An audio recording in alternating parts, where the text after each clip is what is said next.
AVM coaching centre Kotananduru మీ పిల్లల బంగారు భవిష్యత్తుకు భరోసా ఇచ్చే ఏకైక సంస్థ మన ఏవిఎం కోచింగ్ సెంటర్ కోటనందూరు. అతి త్వరలో న్యూ బ్యాచ్లు TET plus DSC, EAMCET, POLYCET, APRJC, Sainik, Navodaya. AVM coaching centre Kotananduru.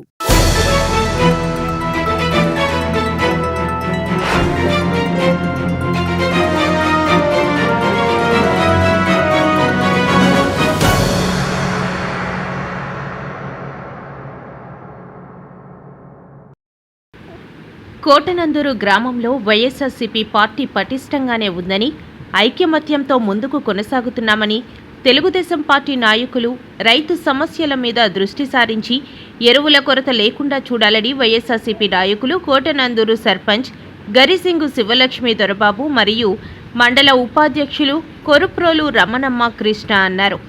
Kakinada జిల్లా కోటనందూరు వైసీపీ కార్యాలయంలో మీడియాతో మాట్లాడుతూ, తెలుగుదేశం పార్టీలో వైసీపీ కార్యకర్తలు 200 కుటుంబాలు జాయిన్ అయ్యారని చెప్పడం అవాస్తవమని, వాళ్ళంతా టీడీపీ సానుభూతిపరులని, మా పార్టీ పటిష్టంగానే ఉందని స్పష్టం చేశారు. మేమంతా వైసీపీ పార్టీలో కొనసాగుతున్నామని మాజీ మంత్రి, జిల్లా వైఎస్ఆర్సీపీ అధ్యక్షులు దాడిశెట్టి రాజా నాయకత్వంలో పనిచేసి వచ్చే స్థానిక సంస్థల ఎన్నికలలో మా సత్తా చాటుతామని అన్నారు. రైతులకు సాగునీరు అందడం లేదని, తాండవ నదిలో గ్రోయన్లు పటిష్టం చేయాలని, కోటనందూరు రైతులకు ఎరువులు అందడం లేదని, రైతులకు ఎరువుల కొరత లేకుండా తగు చర్యలు తీసుకోవాలని తెలుగుదేశం పార్టీ నాయకులను కోరారు.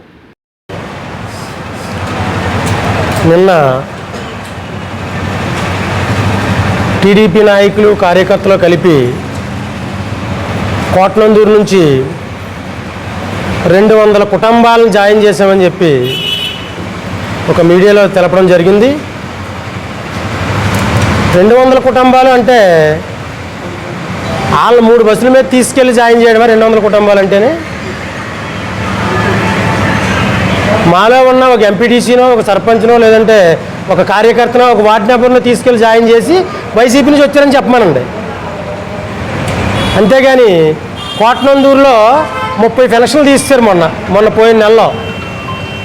ఆ పెన్షన్లు తీసేసి ఈ 1 తారీఖుకి పెన్షన్లు ఇచ్చేస్తామని చెప్పి తీసుకెళ్ళిన విధానంతో వెళ్ళిన జనాలు వీళ్ళందరూ కూడా 50 సంవత్సరాలకే పెన్షన్ ఇస్తారని చెప్పి చంద్రబాబు నాయుడు గారు అనడం జరిగింది. గవర్నమెంట్ వచ్చి సంవత్సరంన్నర అవుతుంది. ఇవాళకి ఏ పెన్షన్లు ఇచ్చారండి మీరు? కొత్త పెన్షన్లు ఇచ్చి తీసుకెళ్ళాలి జనాలని వస్తారని అంటే. అంతేగాని మీరు తీసేసిన పెన్షన్లు ఇస్తానని చెప్పి తీసుకెళ్ళి దాన్ని టీడీపీలో జాయినింగ్ పెట్టుకొని 200 కుటుంబాలు జాయిన్ అయ్యాయి, 300 కుటుంబాలు జాయిన్ అయ్యాయని చెప్పి చెప్పుకోవడం సమంజసం కాదది. మీకు ఏమైనా ఉంటే ప్రజలకు మేలు చేయండి, ప్రజలు మారుతారు మేలు చేస్తే. అంతేగాని మీరు లేనిపోని అబద్ధాలు చెప్పి, లేనిపోని హామీలు ఇచ్చి ప్రజలను భయపెట్టి మీరు తీసుకెళ్ళడం అనేది కరెక్ట్ కాదు అని చెప్పి మేము ఈ సభామూర్ఖంగా ఖండించడం జరుగుతుందండి. మా నాయకులు, మా కార్యకర్తలు అందరూ మేము కలిసికట్టుగా ఉండి ఒకే మాట మీద ఉన్నారు. ఇందులో ఎవరో కూడా భయపడి కానీ ఇంకోటి కానీ వాళ్ళ సొంత సులాభాలకు కానీ వేరే పార్టీకి వెళ్ళే ఆలోచనలు కానీ విధానం కానీ ఎవరికీ లేదు. మేమందరం కూడా కలిసికట్టుగా రేపు రాబోయే ఎలక్షన్లో కష్టపడి మళ్ళీ మేము స్థానిక ఎలక్షన్లో విజయం సాధిస్తామని చెప్పి సభాముఖంగా మీ అందరికీ తెలియజేయడం జరుగుతుందండి. అలాగే రాజా గారిని కూడా రేపు రాబోయే ఎలక్షన్లో అత్యంత మెజార్టీతో మళ్ళీ గెలిపించుకుంటాం అని సభాముఖంగా మీ అందరికీ కూడా తెలియజేయడం జరుగుతుందండి. నమస్తే. అందరికీ నమస్కారం అండి. నిన్న కోటనందూరు గ్రామం నుంచి టీడీపీ పార్టీలో మహాకూటమి, దగా కూటమి, ఈవీఎం కూటమి నాయకులు కోటనందూరు గ్రామం నుంచి 200 కుటుంబాలు అనగా 1200 మంది జనాలు టీడీపీ పార్టీలో వైఎస్ఆర్సీపీ నాయకులు, అభిమానులు అందరూ కూడా టీడీపీలో జాయిన్ అయ్యారు. వైసీపీని క్లీన్ చిప్ చేస్తున్నామని చెప్పి అసత్యపు ప్రచార కార్యక్రమాలు చేస్తున్నారు. ఒకటి గమనించాలి, వైఎస్ఆర్సీపీ అభిమానులు అందరూ కూడా నిన్న జాయినింగ్ అనేది టీడీపీ ప్రభుత్వంతో జాయినింగ్ అనేది ఎవరి ప్రయోజనాలు ఎవరి స్వార్థం కొరకు వాళ్ళు ఆ పార్టీలో ఉన్న గత నెలలో ఒక విషయం, గత నెలలో మా కోటనందూరు గ్రామం నుంచి డిజేబుల్ క్యాండిడేట్స్ అంటే పెన్షన్స్ ఒక 30 పెన్షన్లు తొలగించారు. కానీ వాళ్ళు నా పెన్షన్ పోయిందని చెప్పి వాళ్ళని ఈ యొక్క నిన్న తీసుకెళ్లే కార్యక్రమాన్ని జరిపారు. ఈరోజు ఈ కూటమి నాయకులు వాళ్ళ యొక్క ప్రయోజనాల గురించి చూస్తున్నారు, కానీ రైతుల గురించి పట్టించుకునే ఒక కూటమి నాయకుడు ఎవ్వరూ కూడా ఇక్కడ కోటనందూరు గ్రామంలో లేరు.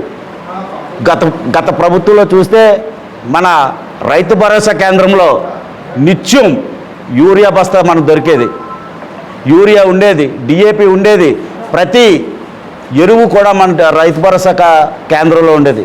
కానీ ఈరోజు రైతు పాస్బుక్ ఆధార్ కార్డు పట్టుకొని ఒక మన గ్రోమోర్ సెంటర్కి వెళ్తే వాడు లైన్లో ఉంటే అదన్నా ఆన్లైన్లో ఉంటే ఒక యూరియా బస్తా ఒక డిఏపి బస్తా ఇస్తున్నాడు. ఎంత దౌర్భాగ్యం ఒక్కసారి ఆలోచించండి, ఎంత దౌర్భాగ్యమో. ఇంకొకటి, గత రైతు భరోసా ఉన్న కేంద్రాలు చుట్టుపక్కల గ్రామాల్లో ప్రతి సచివాలయానికి కూడా ఎరువులు ఇచ్చారు. మా కోటనందూరు గ్రామానికి ఎందుకు ఎరువులు ఇవ్వలేదని చెప్పి ఇక్కడ ఉన్న అధికారి ఏవో గారిని అగ్రికల్చర్ ఆఫీసర్ని అడిగితే మీ కోటనందూరు గ్రామంలో చుట్టుపక్కల మీకు ఎరువుల దుకాణాలు ఉండడం వల్ల మీకు ఎరువులు ఇవ్వకపోవడం అయ్యింది అని చెప్పి ఏవో గారు సమాధానం చెప్పారు. గత ప్రభుత్వంలో వ్యాపారస్తులు లేరా? మన రైతు భరోసాకి ఎందుకు పిండి బస్తా యూరియా ఎరువులు ఇచ్చారు? మరి ఈరోజు ఆ ఏవో గారిని అడిగితే మీకు ఎరువులు అంటే ఇవి షాపులు ఉన్నాయి కాబట్టి మీకు ఎరువులు రావని చెప్పి ఒక అధికారి చెప్తున్నాడు. అంటే వాళ్ళ దగ్గర కూడా ఈ కూటమి ప్రభుత్వం కమిషన్ దందా తీసుకొని ఇక్కడ మా కోటనందూరు గ్రామంలో ఒకసారి ఆలోచించండి. కోటనందూరు గ్రామంలో ఎరువులు ఉన్నాయండి? ఎరువుల షాపులు ఉన్నాయా? ఉండేదంతా కాకరపల్లి గ్రామంలో, కోటనందూరు గ్రామంలో ఉన్నాయంటున్నారు. మొన్న సొసైటీకి చైర్మన్గా బాధ్యతలు స్వీకరించి దందా చేయించుకోవడానికి కూడా ఎరువులు కూడా వాళ్ళు ఎరువుల మీద కూడా డబ్బు సంపాదించే కార్యక్రమంలో ఉన్నారు. అటువంటి ప్రభుత్వానికి ఈరోజు వైసీపీ నాయకులు ఇదే గ్రామంలో అదే పార్టీకి అదే దండుగా నిలబడి ఉన్నారు. కావున కూటమి నాయకులు ఎంత మభ్య పెట్టినా ఎవరెవరు వెళ్ళారు? నాకు పెన్షన్ రాలేదు, మా ఆవిడికి పెన్షన్ రాలేదు, గత 15 సంవత్సరాల నుంచి పెన్షన్ వచ్చేది, ఈరోజు రాలేదు. భయంతో వెళ్ళి జాయిన్ అయ్యారు, భయపెట్టారు. ఒకరు ఒక ఆఫీసులో పనిచేస్తూ ఉంటే అక్కడికి వెళ్ళి మీరు అందులో పనిచేస్తున్నారు, నువ్వు పని చేయగలవా అని చెప్పి భయపించి తీసుకెళ్లారు. ఇటువంటి కార్యక్రమాలు చేసి కోటనందూరు గ్రామం నుంచి క్లీన్ చిప్ చేశారని చెప్పి చేస్తున్నారు. ఇటువంటి ఎవరో కూడా నమ్మకండి. మా గ్రామంలో మా నాయకులు, మా కార్యకర్తలు అందరం కూడా కలిసికట్టుగా ఉన్నామని చెప్పి ఈ సభాముఖంగా ఖండిస్తున్నాను కూటమి ప్రభుత్వాన్ని అని చెప్పి సెలవు తీసుకుంటున్నాను. అందరికీ నమస్కారం అండి.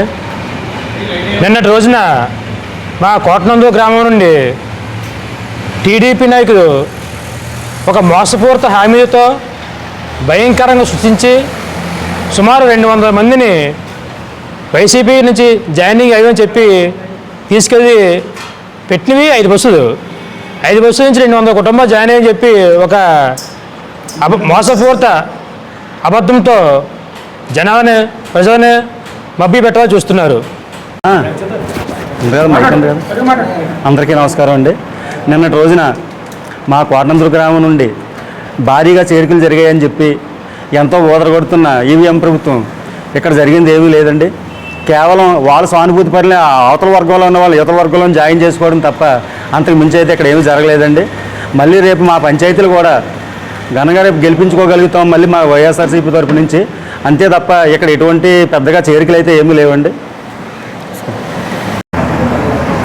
నిన్న కోటనంది గ్రామంలో కొంతమంది వైఎస్ఆర్ పార్టీ నాయకులు కార్యకర్తలు అందరూ కలిసి ఇంకేమీ మొత్తం కోటనందిలో వైఎస్ఆర్ పార్టీ లేదు, మొత్తం అంతా టీడీపీ అని చెప్పేసి ఒక అనుభవం ఉన్న వ్యక్తి ఇక్కడ గత 40 సంవత్సరాల నుంచి టీడీపీ సానుభూతి పరులని, టీడీపీలో పనిచేసే నాయకుల్ని వాళ్ళే ఇక్కడ రెచ్చగొట్టి కింద మీద పెట్టి వారం రోజులు శ్రమపడి వాళ్ళు జీడిపప్పు ఎత్తారని చెప్పి ఫ్యాషన్ కట్ చేసి ఏది కట్ చేసి ఇది కింద పెట్టి ఏదో విధంగా మొత్తానికి వాళ్ళు పెట్టింది 3 బస్సులు. ఇందులో టీడీపీ సానుభూతి పరులు 3 బస్సులు కంప్లీట్ అవ్వలే. కేవలం వైఎస్ఆర్